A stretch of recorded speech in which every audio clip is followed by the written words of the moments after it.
दोस्तों बबीता ब्लॉग्स में आप सभी का स्वागत है।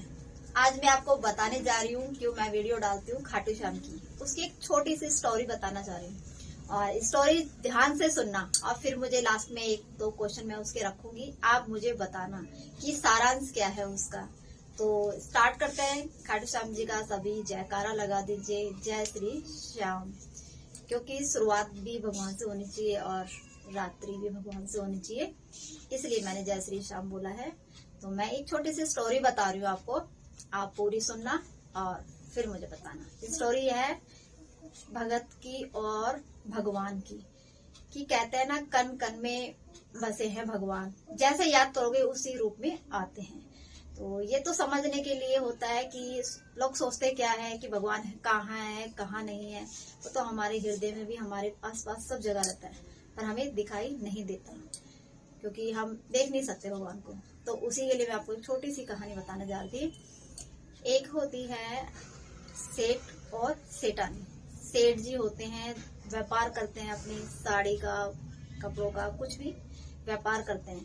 तो सेठानी बोलती है, सेठ जी आज तो तुम्हारे खाटू श्याम क्या देने वाले हैं। तो कह ये कोई पूछने की बात है मेरी, क्योंकि खाटू श्याम तो क्या देगा, जो मांगूंगा वो मेरा ही है, क्योंकि वो मेरे माँ बाप है। कहने का मतलब भगवान हमारे माँ बाप होते हैं, तो उनसे तो मांगने की कोई जरूरत नहीं पड़ती, क्योंकि बेटे को जो देना होता है वो खुद ही दे देते हैं। जाते हैं दुकान पे, शटर खोलते हैं, आते हैं ग्राहक, काम होता है। अगले दिन बोलती है सेठानी, सेठ जी आज क्या लेके आए। तो सेठ जी बोलते हैं कि आज तो मैंने 500 रुपए के काम किए हैं। तो कहेगा इससे घर का खर्चा कैसे चलेगा। बोला ये तो बहुत है, कल का कल देखा जाएगा। तो कहते हैं अब भाई बच्चे भी बड़े बड़े हो गए, शादी ब्याह सबका करना पड़ेगा। तो कहते हैं कोई बात नहीं, ऊपर वाला है ना।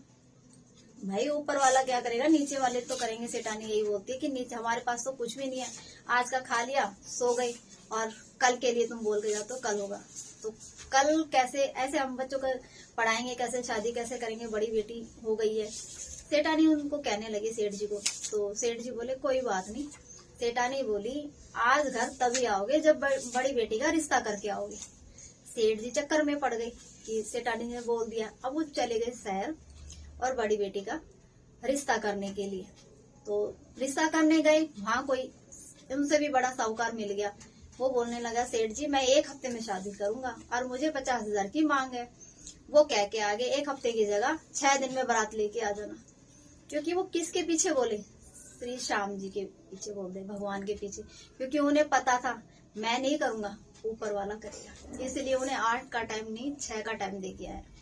तो सेठानी बोलती है हाँ बताओ सेठ जी आज बेटे का रिश्ता करके आए हो या नहीं आए हो, क्योंकि खाना तो तभी मिलेगा जब मुझे हाँ ना का जवाब मिलेगा। सेठ जी बोले सेठानी जी जो आपने काम दिया था ना वो हो गया, मैंने बेटी का रिश्ता कर आया। तो कहता कहाँ कर आया, वो ऐसे ऐसे गाँव में करके आ गया हूँ। तो कब का टाइम बोला, उन्होंने 8 दिन का टाइम दिया था, बट मैं 6 दिन के लिए बोल के आया हूँ, बारात आने वाली अपनी बेटी की। तो कह रही सेठ जी आप ये बताओ हम आज का खा लिए और कल का हमारा भरोसा नहीं होता, हम क्या खाएंगे, और तुमने ब्याह भी रची है बेटी का और वो भी 6 दिन में। तो सेठानी बोलने लगी ऐसे पॉसिबल कैसे हो गया, खुद तो नाक कटवाओगे मेरी भी कटवाओगे। नहीं से बोला मैंने भगवान पे विश्वास है ना। तो कहता ठीक है देख लेते तुम्हारे भगवान का विश्वास। सेठ जी रोज जाते हैं, दुकान खोल के आते हैं, जहाँ 500 का काम हुआ वहाँ 250 का काम हुआ। एक दिन कम हो गया, दूसरे दिन दुकान खोली, पूजा पाठ की, दूसरे दिन 200 का काम हुआ। सेठानी पूछती पहले दिन कितना का, बोला 250 का, और आज 200 का।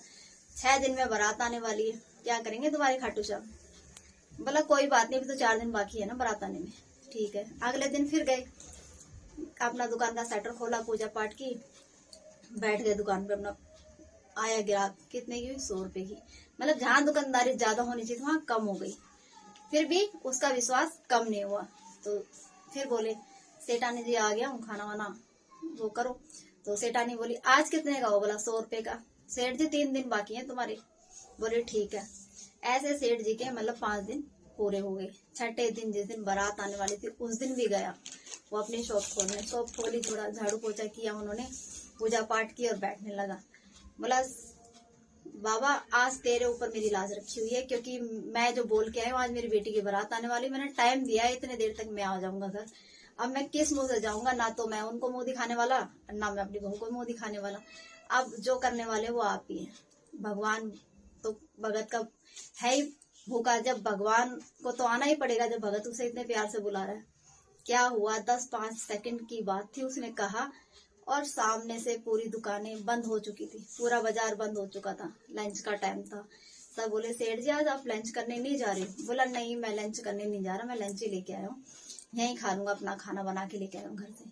तो पूरी दोपहर में सिर्फ एक सेठ जी की दुकान खुली थी और सामने से आ रहे हैं बिल्कुल भगवान जी अलग रूप में, मंडासाल बना के और धोड़े कपड़े पहन के और नीले घोड़े पे चल कर आ रहे हैं आराम से, किसी को दिख नहीं रहा है। आए से और अपनी संदूक लेके जिसमें 50,000 रुपए थे जो कि उन्होंने बोल के आए थे। तो यही कहना चाह रही थी कि जो मन में है वो श्रद्धा तो पूरी होगी, विश्वास भी बहुत जरूरी है। आ गया तो बोला, सेठ जी को कहने लगा, सेठ जी मेरे पास टाइम नहीं है, मुझे बाहर जाना है। भगवान किसी के रूप में आता है, अपना रूप लेके नहीं आता। आया किसी साहूकार का रूप लेके, बड़े साहूकार का आया और अटैची में पैसे 50,000।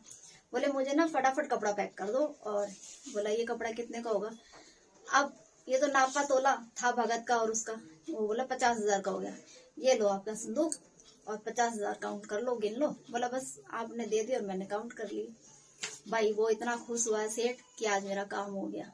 और पूरी दोपहर में वहां से लेके वहां तक देखा कि सेठ कपड़े लेके गया है तो गया कहाँ, 1 सेकंड में पल में गायब हो गया। तो उसको तो 50,000 देने थे सेठ को, इसी बहाने भगवान आया था। तो वही कहते हैं विश्वास बहुत बड़ी चीज है, आप भी करिए और दूसरों को भी विश्वास के लिए पात्र बनाइए। किसी पे भी करिए जिस पे आप सबका विश्वास हो। भाई मेरा तो खाटू श्याम पे है कि सोते जागते, कहने का मतलब मैं उसी को याद करती हूँ और मेरी इच्छाएं भी पूरी होती हैं, ऐसी बात नहीं है। जो अभी तक तो चाहा वो मिला है और आगे की उम्मीद भी यही है कि जो चाह रही हूँ वो भी मिल जाएगा मुझे।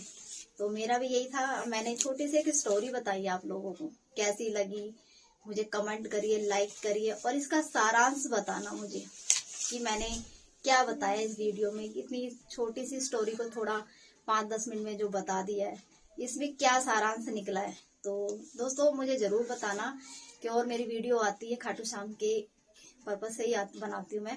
छोटी लॉन्ग वीडियो भी डालती हूँ, फर्स्ट वीडियो मेरी लॉन्ग है ये खाटू श्याम के ऊपर, और शॉर्ट तो मैं करती हूँ। जय श्री श्याम भी लिखा करो, क्योंकि जय श्री श्याम भी लिखने से बहुत कुछ मिलता है। ये तो सोचने पे डिपेंड होता है कि आप एक मैसेज करते हो जय श्री श्याम का, तो वो आप पे कितना इफेक्ट पड़ेगा उसका, वो तो सोच के सोना और फिर कमेंट करना। तो नेक्स्ट वीडियो में मैं आपको बताऊंगी। इस वीडियो की कहानी पे मुझे लाइक, सब्सक्राइब और मेरी वीडियो को शेयर करना और कमेंट करना नहीं भूलना, क्योंकि सारांश तो आप ही लोग बताओगे। आप लोग बताओगे तो नई वीडियो मैं आपके लिए लेके आऊंगी। तो नमस्कार।